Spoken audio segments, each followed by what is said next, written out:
अस्सलाम वालेकुम स्टूडेंट्स, उम्मीद है आप खैरियत से होंगे। आज हम करेंगे चैप्टर नंबर 17 के शॉर्ट क्वेश्चंस।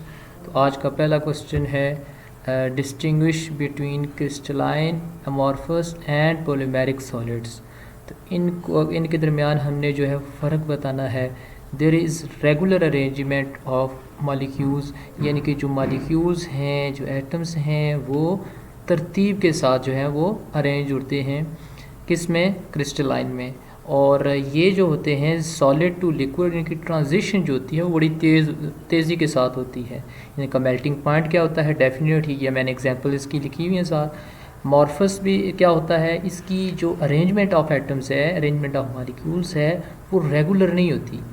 और इसी तरह यहाँ पे आहिस्ता जो है ये सॉलिड टू लिक्विड ट्रांजिशन होती है। मेल्टिंग पॉइंट इसका डेफिनेट नहीं है। पॉलीमेरिक सॉलिड्स वो होते हैं कि वो इंटरमीडिएट होते हैं, मतलब कि उनका जो स्ट्रक्चर है ऑर्डर भी होता है, डिसऑर्डर भी होता है। तो इसलिए इसको हम कहते हैं पॉलीमेरिक। और इसमें ये है कि स्ट्रेंथ टू वेट रेशो जो होती है इसकी ये ज़्यादा होती है। और ये इसकी एग्जांपल्स हैं।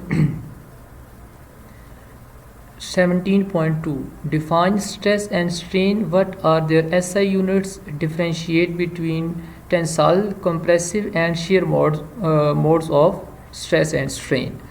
तो सबसे पहले हमने स्ट्रेस को डिफ़ाइन करना है। स्ट्रेस क्या है? स्ट्रेस एक्चुअली एक अप्लाइड फोर्स होती है। किसी भी एक एरिया में हम जितनी फोर्स अप्लाई करते हैं उसको हम क्या कहते हैं? स्ट्रेस। फिर उसके रिज़ल्ट में उसकी शेप चेंज हो जाती है, वॉल्यूम, लेंथ, ये चेंज होते रहते हैं। लेकिन एक्चुअल कंसर्न में क्या है कि एरिया के ऊपर जितनी फोर्स लग रही है वो क्या है? स्ट्रेस है।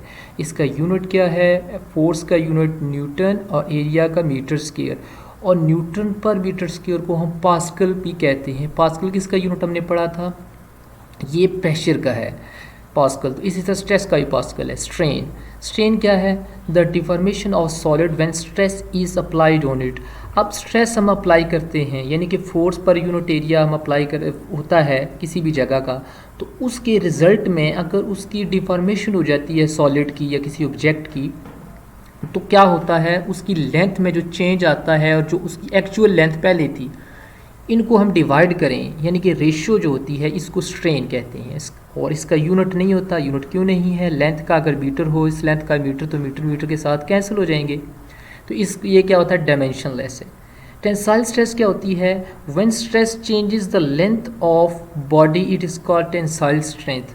हाँ, अगर हमने जो है वो एक जैसे ये ऊपर है, ठीक है, लेकिन ये वाला जो क्या हुआ है ये है स्ट्रेन। लेकिन ऐसी फोर्स जो हमने किसी बॉडी के ऊपर अप्लाई की है और उसकी जो लेंथ है वो चेंज कर दे, ऐसी फोर्स कौन सी होगी? ऐसी स्ट्रेस कौन सी होगी? टेंसाइल स्ट्रेस होगी। वॉल्यूमेट्रिक या बल्क स्ट्रेस कौन सी होती है? अब जो वॉल्यूम में जो है वो क्या करती है? चेंजिंग कर दे, ऐसी जो स्ट्रेस है वो क्या होगी? वॉल्यूम या बल्क स्ट्रेस होगी। शीयर स्ट्रेस क्या होगी? विच प्रोड्यूसेस एंगुलर डिफॉर्मेशंस, ठीक है। और अगर उसमें कोई बेतरतीबी आती है परमानेंट, तो उसको हम जो एंगुलर डिफॉर्मेशन हुई, इसमें एंगल के लिहाज से जो चेंजिंग आई किसी भी एंगल के लिहाज से, तो वो शीयर स्ट्रेस होगा। और कंप्रेसिव स्ट्रेस क्या होता है? When the force on the ends of a bar और pushes the bar is in compression, ठीक है। जब फोर्स अप्लाई करते हैं बार के एंड पर, तो उसमें क्या होते हैं? जो पुशेस होते हैं इज इन कंप्रेशन में होते हैं। And the stress called compressive stress, उसको हम क्या बोलते हैं? Compressive strain. Tensile strain, compressive strain एक ही नाम है। और इसमें क्या होता है? The fractional change in length of a body. अब हमने ये पहले भी पढ़ा है, तो वही है कि ये जो होता है टेंसाइल, इसलिए हम कहते हैं कि ये लेंथ की बात हो रही है। तो ऐसा स्ट्रेन का मतलब है उसकी जो बॉडी में चेंज है। तो टेंसाइल स्ट्रेन क्या होगा? जो change in length of body होगा। वॉल्यूमेट्रिक क्या होगा? वॉल्यूमेट्रिक स्ट्रेन वो होता है जो वॉल्यूम जो है उसका चेंज हो जाए after the volumetric stress, okay. और शीयर स्ट्रेन क्या होता है? आफ्टर शीयर स्ट्रेस, जो उसमें एंगुलर डिफॉर्मेशन होती है उसको हम क्या बोलते हैं? शीयर स्ट्रेन कहते हैं। आगे 17.3 है define modulus of elasticity show that the unit of modulus of elasticity and stress are the same also discuss its three kinds. Modulus of elasticity क्या है? अच्छा जी, मॉडुलस ऑफ इलास्टिसिटी में हमारे पास क्या है?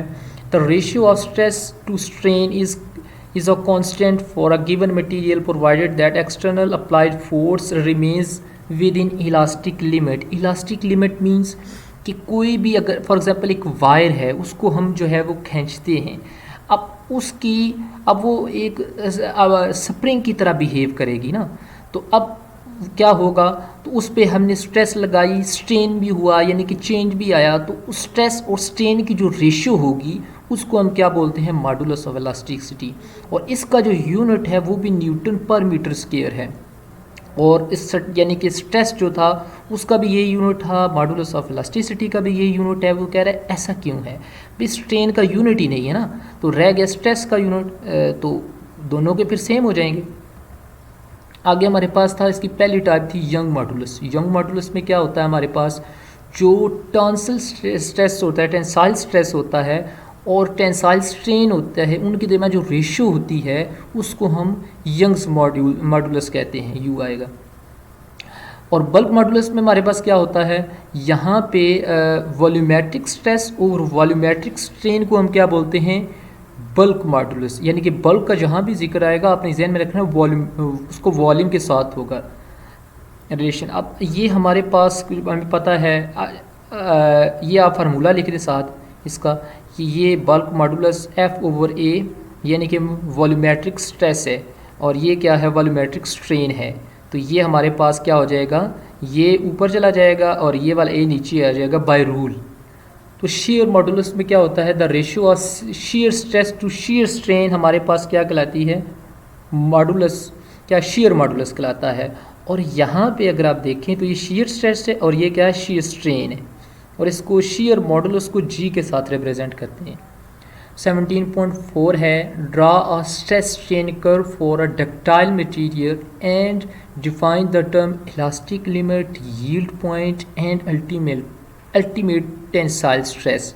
हमारे पास यहाँ पे एक जो है वो एक जो है वो स्ट्रेस स्ट्रेन कर्व बनी हुई है ये। अब इसमें हमारे पास जो इलास्टिक लिमिट है वो क्या होता है? The greatest stress a material can endure without any permanent change in the shape और डायमेंशंस।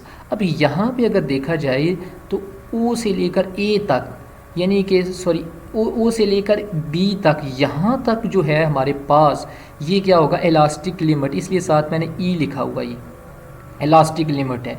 तो यहाँ पे क्या होता है कि यहाँ पे जो परमानेंट चेंज जो है वो, अगर वायर है उसको हम खींच रहे हैं, ठीक है, फोर्स लगा रहे हैं, तो उसमें में परमानेंट चेंज नहीं आएगा ये, ठीक है। तो ये इलास्टिक लिमिट है इसकी यहाँ तक, यानी कि O से B। यील्ड पॉइंट क्या है? If a stress is a further increased, अगर हम स्ट्रेस को बढ़ाते जाएं, ये स्ट्रेस है ये बढ़ रही है, अगर हम इसको बढ़ाते जाएं तो क्या होगा? Permanent deformation take place. तो यहाँ पे फिर परमानेंट जो डिफॉर्मेशन होगी वो आ जाएगी। On the curve point B is a yield point, ये हमारे पास क्या है? Yield point. यहाँ पे थोड़ा सा इसके साथ आगे जाएंगे तो ये क्या होगा? यहाँ पे ये यील्ड यानी कि डिफॉर्मेशन हो जाएगी मटेरियल की। आगे है ultimate tensile stress, maximum stress that a material can withstand. यहाँ तक ये मटेरियल जो है ये C पॉइंट तक ये क्या है कि अगर विदस्टैंड रह सकता है अपनी पोजीशन पे। On stress strain curve the point C is as UTS, तो यहाँ पे क्या होगा? ये अल्टीमेट टेंसाइल स्ट्रेस है। व्हेन UTS क्रॉस, अगर C से हम क्रॉस करेंगे द मटेरियल ब्रेक्स, तो मटेरियल बजाय डिफॉर्म्ड होने के वो ब्रेक कर जाएगा। और पॉइंट D जो है वो क्या है? इसका फ्रैक्चर स्ट्रेस है। क्या कौन सा है? Fracture stress. लास्ट क्वेश्चन है what is meant by strain energy, how can it determine from the force extension graph. Force extension graph से हम इसको कैसे जो है वो फाइंड कर सकते हैं? तो अब strain energy means the potential energy of molecule due to their displacement from their mean position is called strain energy. अब हमारे पास कोई भी ऑब्जेक्ट है, फॉर एग्जांपल एक वायर थी, उसके ऊपर हम स्ट्रेस लगाते हैं, स्ट्रेस इंक्रीज़ करते हैं। अब उसके मॉलिक्यूल्स हैं, जो मॉलिक्यूल्स हैं डेफिनेटली स्ट्रेस लगाने से वो डिस्प्लेस करेंगे। जब डिस्प्लेस करते हैं तो क्या होता है, वो अपनी मीन पोजीशन के गिर्द डिस्प्लेस करेंगे, वस्ती दरमियानी पोजीशन के गिर्द। तो उनकी एनर्जी तो पोटेंशियल ही रहेगी, लेकिन ऐसी एनर्जी को हम क्या बोलेंगे जिसमें डिस्प्लेसमेंट भी हो अबाउट मीन पोजीशन, तो उसको हम स्ट्रेन एनर्जी बोलते हैं। और सिंपली अगर हम बात करें तो the work done in deforming the, किसी भी, अब देखें वायर थी, उसको हम स्ट्रेस लगाई, उसकी जो एक्चुअल उसकी जो शक्ल थी वो क्या होगी, चेंज हो गई। तो which is stored in the form of potential energy. तो यहाँ पे कैलकुलेशन ऑफ वर्क डन क्या होता है फॉर ग्राफ, उसको हम यहाँ से फाइंड करते हैं। तो इसको देखें ज़रा ग्राफ को स्टूडेंट्स, ये जो है ना, अगर आप इसको यहाँ से यहाँ जहाँ तक मैं सर्कल कर रहा हूँ ना, अगर आप यहाँ तक भी बना दें इसको, जैसे मैं सर्कल कर रहा हूँ, ये ऐसे, ये यहाँ तक जो है ना, अगर आप इसको बना दें तब भी ठीक है। अब देखें यहाँ पे ये मज़ीद बना रहा हूँ, ये ऐसे, इसमें ये है कि ये जो लेंथ को शो कर रहा है कि लेंथ जो है इसकी बढ़ रही है, जब इसके ऊपर फोर्स जो है वो इंक्रीज़ हो रही है तो लेंथ भी इंक्रीज़ हो जाएगी। अच्छा, तो अगर हम इसमें देखें तो यहाँ पहले तो ऑब्जेक्ट जो था ये रेस्ट पे है, ज़ीरो ओ पे, लेकिन जैसे जैसे हमने फोर्स लगाई, उसके ऊपर स्ट्रेस लगाई, तो ये क्या होगा, उसमें स्ट्रेन क्या आई, लेंथ में जो चेंज आया है वो फ़र्ज़ करें यहाँ से यहाँ तक आ गया, ठीक हो गया। अब ये इसके हमने छोटे से पार्ट लिखे हुए, यानी कि यहाँ से यहाँ तक इसमें जो चेंज आएगा वो क्या है, डेल्टा एक्स।